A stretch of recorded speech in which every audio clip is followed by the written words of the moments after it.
painter who went on to forge connections with legends of the Harlem Renaissance. WATE 6 on Your Side is proud to honor Black history with a look at the contributions of African Americans in our community. Join us now for a look at East Tennessee's hidden history. Good evening, everyone. I'm anchor Tearsa Smith. On this day set aside to honor the life and legacy of the Reverend Dr. Martin Luther King Jr., we're spotlighting the stories of African Americans from East Tennessee. We begin with a hometown girl, born and raised in Kingston. She grew up to be a veteran women's basketball player, and in the midst of integration, Carolyn Bush Roddy built a star-studded career in women's sports.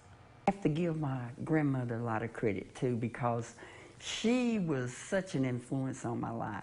She was a motivator. She was a disciplinarian. She was my everything. Determination and inspiration would end in a storied career for Carolyn Bush Roddy. But she always told us, you can do and be anything that you want to be. Just don't be afraid of failure. Roddy is a 2019 Women's Basketball Hall of Fame inductee. Her career started at Roane County High School. I was the first black to ever play at Roane County High School. It was integration. She recalls being shunned from entering a restaurant with her team because of her color. My coach, Freddie Paul Wilson, I love him to death. He said, if she can't go in, the rest of the team's not going in. And we started to get back on the bus. Her skills would take her to Hiwassee Junior College in '72, where she would dominate. While at Hiwassee, she was awarded the Tigerette Award, Best Defensive Player, Best Offensive Player, and MVP of the National Junior College Tournament. And she was a National Junior College Athletic Association All-American, not once, but twice. On top of her collegiate success, she was an Olympic team finalist, as well as a gold medalist in the 1975 Pan American Games.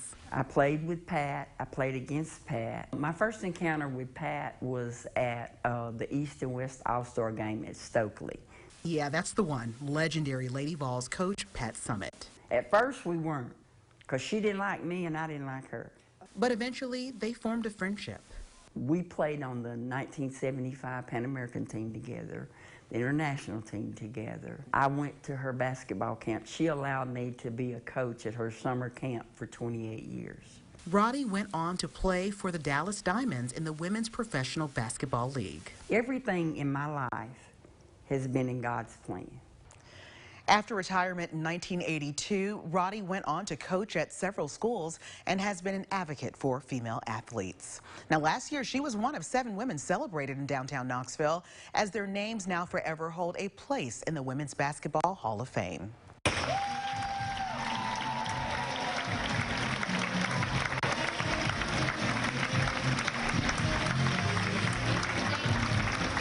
Roddy telling us how important that moment was to her. This has been the most remarkable experience I've had in a while. The first remarkable experience was my grandmother. Second was meeting my husband. The third was having my children. And basketball has just been my life. Her service to others continues to this day. Bush Roddy can currently be found working as a case manager for individuals with special needs. While we celebrate the accomplishments of African American history in this area, we must also confront a painful legacy of oppression as Black people faced violence at the hands of their own neighbors. 1919 earned the name Red Summer, with racial violence in communities across our country, including here in Knoxville. Here, the violence followed the death of a young white woman. Maurice Mays, a prominent Black business owner, was arrested and charged with the crime. A lynch mob of about 5,000 people looting the county jail in search of Mays. The mob met with a gun battle and Knoxvillians died. Over this past summer, 100 years later, Knoxville's Carpetbag Theater put on a production of a drama named for that red summer at the Bijou Theater, saying this is, quote, a story we cannot allow to die.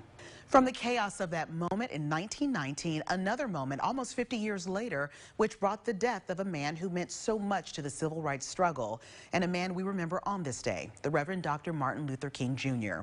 Again, here is a Tennessee tie. In history class, we learned that Dr. King was assassinated at the Lorraine Motel in Memphis. Less well remembered, but crucial to understanding King, is why he was there. The civil rights icon had come to Memphis supporting striking city sanitation workers workers protesting after the deaths of two African-American garbage collectors, a tragedy that highlighted the plight of black workers facing a dangerous job for low wages. Their efforts in Memphis fit with King's Poor People's Campaign, seen as the next chapter in his push for equality, demanding fair pay, unemployment benefits, and education. A little more than a decade later, an East Tennessee connection, James Earl Ray, the man convicted of King's murder, escaping from Brushy Mountain State Penitentiary in 1977. WATE interviewed Ray after he was recaptured, Ray insisting to his death that he did not do it. And here in Knoxville, the Dr. Martin Luther King Jr. Commemorative Commission hosting events throughout the week leading up to the national holiday and the annual MLK Day Parade, honoring the legacy and aiming to keep the dream alive. A social justice center that calls East Tennessee home faced a setback, a fire, then a disturbing symbol found in the ashes. The fire happening at the Highlander Research and Development Center in New Market. Afterwards, the organization announcing graffiti connected with the white power movement found in a parking lot. The group's director says the symbol looks like a 3x3 hashtag that was used by a far-right anti-Semitic movement in Romania during the 1930s. More recently, the symbol was found on the gun used during a mass shooting in New Zealand. An investigation was launched, but no official connection was made to any person or group. For decades, Highlander has served as an adult education center for community workers, hoping to bring social and economic justice to local communities. The work attributed to the center is celebrated today, but during some of its most controversial times in the 60s, it was seen as a threat to the segregated way of life that many Americans weren't ready to change. Driving around, you've likely noticed those historical markers that tell the story of the people, places, and events in Tennessee. The program started in the 1940s, and there are more than 2,000 statewide. The Tennessee Historical Commission has taken special care to also mark the contributions of African Americans. The commission has published 2 guides, one of which highlights those markers relative to the heritage of African Americans. The book breaks down where markers can be found by county and tells their stories. The commission and other vendors sell that book for about $3. Still to come, more stories of blacks from East Tennessee and the mark they've left on our history. Coming up, we trace the life of an acclaimed Knoxville-born artist who forged a friendship with a literary legend and became one of the greatest painters of the Harlem Renaissance. Plus, pioneers in desegregating American schools and their groundbreaking effort happening right in our backyard. We're honoring the Clinton 12. And next, a school born from the civil rights movement working to meet the needs of young people today. You're watching East Tennessee's Hidden History on WATE, 6 on your side.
Welcome back to East Tennessee's Hidden History.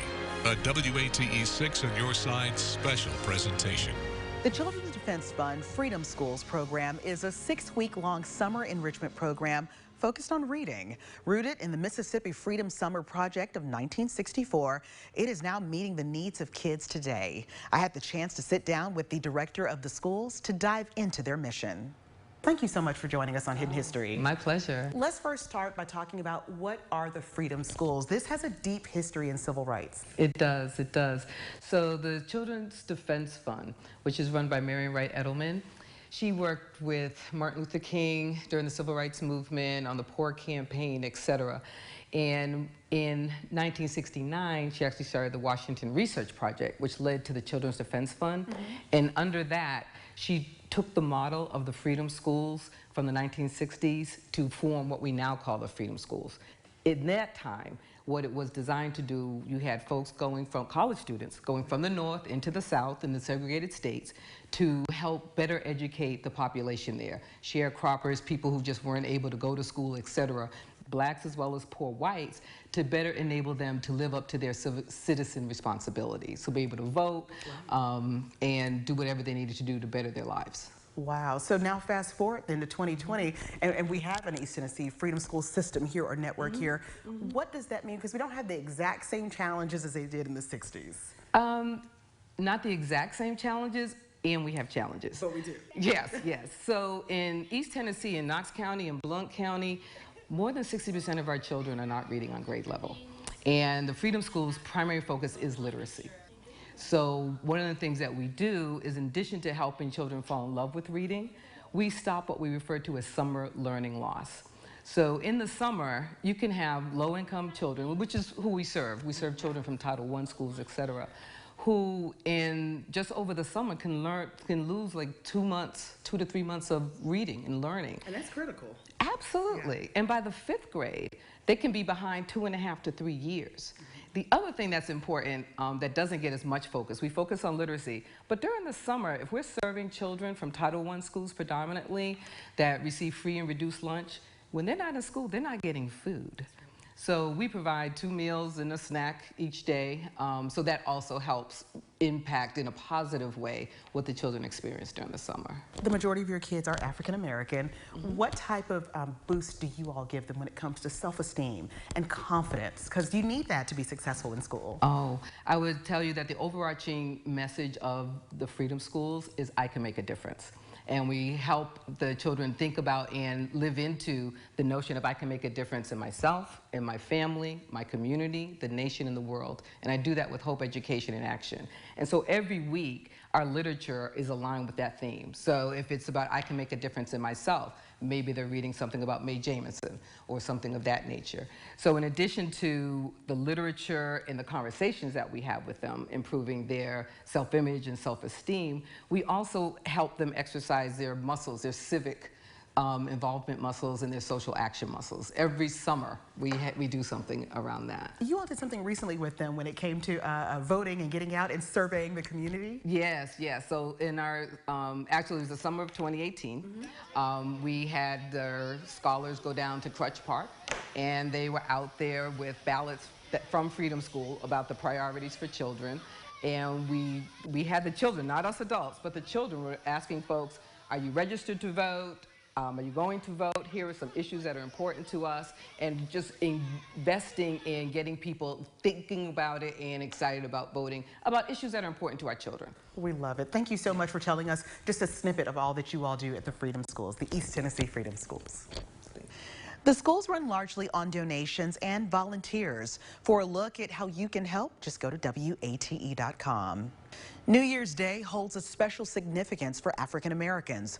This New Year's marked 157 years since President Abraham Lincoln signed the Emancipation Proclamation. The executive order changed the legal status of 3.5 million enslaved blacks to free. The Knoxville branch of the NAACP, celebrating history and progress, made it a gathering at Mount Zion Baptist Church. The problem is that if you don't educate yourself and educate generations to come, you're subject to make the same mistakes that were made before. And right now we're living in a time when there seems to be an effort to push us back and take us back. And so we need to remain vigilant. We need to remind ourselves that we're not going back and that we're here to stay. Although the proclamation didn't free slaves in the rebelling states, it is considered a turning point that renewed the plight of freedom. This was the 7th year for Knoxville's local celebration. Still to come, we're exploring a Knoxville connection to the Harlem Renaissance. It's the work of an artist who connected with some of the leading lights of that movement, art that's now coming home. Plus, we're retracing the steps of civil rights trailblazers, the Clinton 12, their work to integrate public schools. You're watching East Tennessee's Hidden History on WATE 6 on your side.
Welcome back to East Tennessee's Hidden History, a WATE 6 on your side special presentation. Our area was home to a landmark moment in the effort to desegregate schools. The Clinton 12 were a group of a dozen high school students who trailblazed, braving threats of violence to go to Clinton High School. It's the first state-supported school to desegregate in Tennessee. That was 1956. Now time is taking its toll on that generation. In March, Alfred Williams passed away at the age of 84. After leaving his mark on history, Williams went on to work at the school system. In June, Alva McSwain Lambert died. The Green McAdoo Cultural Center, in remembrance, saying McSwain Lambert was proud that she convinced her mother to return to high school so they could graduate together. And in November of last year, Robert Lee Thacker passed away. Thacker was 80 years old. And just last month, another passing, Bill Latham. He died at his home in Oak Ridge. Latham was 79. His death was the 6th out of those 12 trailblazing East Tennesseans. In August, the community paused to remember the Clinton 12, with members of the group retracing their historic walk to school. Bobby Kane recounted his first day of class. I remember seeing a lot of people out there walking down that hill, and the problem with that, here I am coming to this new school. I'm leaving my old school, Austin High, where I'm going to miss my prom, and I'm going to miss my friends. I don't have any friends other than the one that's coming out the hill with me. So it was indeed a traumatic experience. You witness all those people standing out there. But Mr. Britton, who was the principal of the school, he met us with a warm, enthusiastic smile, and it kind of lightened the load for us. What a difference coming down the hill was this morning. Thank you so very much. In particular, I want to thank all the scholars outside and inside for giving us the applause, the band for moving me so deeply that I wanted to cry. I am so grateful for the events of the day, for the town's recognition of us. It's something that I think we have long deserved. So now that you've given it to us, I want to give you my greatest appreciation. Thank you so much. There's a complete history of the Clinton 12 at the Green McAdoo Cultural Center. Still to come, we're focusing on two African-American artists from Knoxville. One, a writer, poet, and educator, returning to her family's home place, marking the site where urban renewal nearly erased a black community.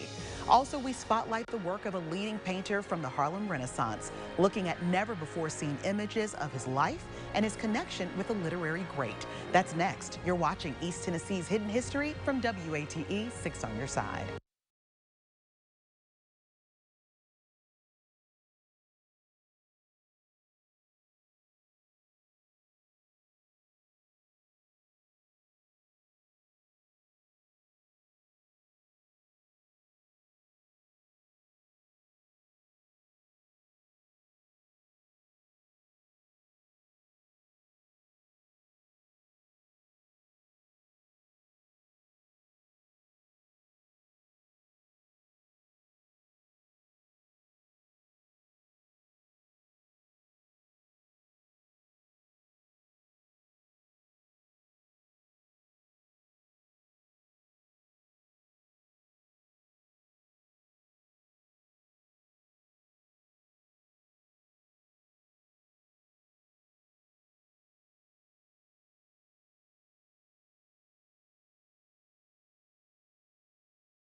Welcome back to East Tennessee's Hidden History, a WATE 6 on your side special presentation. Art is the imitation of life, and for one of Knoxville's sons, his story translates the world as he saw it. Harlem Renaissance painter Buford Delaney was born in Knoxville, but his talent would take him to Boston, New York, and Paris. In February, a new exhibit will take us inside his life and his friendship with world-renowned writer James Baldwin.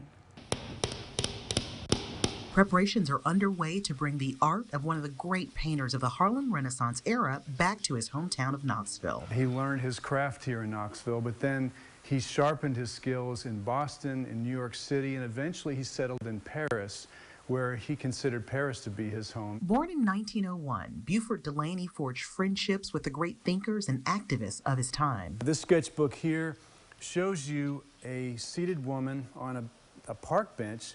That's actually a sketch for several paintings that Buford did of Rosa Parks. It's his time with writer James Baldwin that will now take center stage. He evolved as an artist and as a creative individual, and that's something that inspired James Baldwin greatly. Baldwin's one of the great writers of the 20th century. The influence both artists had on one another will now be seen in an exhibit at the Knoxville Museum of Art called Buford Delaney and James Baldwin Through the Unusual Door. We're going to have archival objects and images, some of which have never before been seen or published.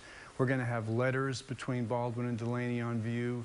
It'll basically show all the different threads of their story, the points at which their lives intersected in different places and in different situations. And adding depth to this exhibition will be artifacts like these, original photos of Buford Delaney in Knoxville, as well as showcasing his relationship with James Baldwin. These are later photographs of Delaney and Baldwin that have never been published, and they show the two of them in Paris, walking the streets. Knoxville Museum of Art curator Stephen Wicks says they were able to bring in more of Delaney's works from museums like the Smithsonian to add to their collection at KMA. If you go to major museums around the world, you will see his paintings in some of the finest settings that you can imagine, next to the works of de Kooning and Pollock and other major artists. But he's still, in my view, under-recognized. But one exhibit at a time, right here in East Tennessee, Delaney's world will shine.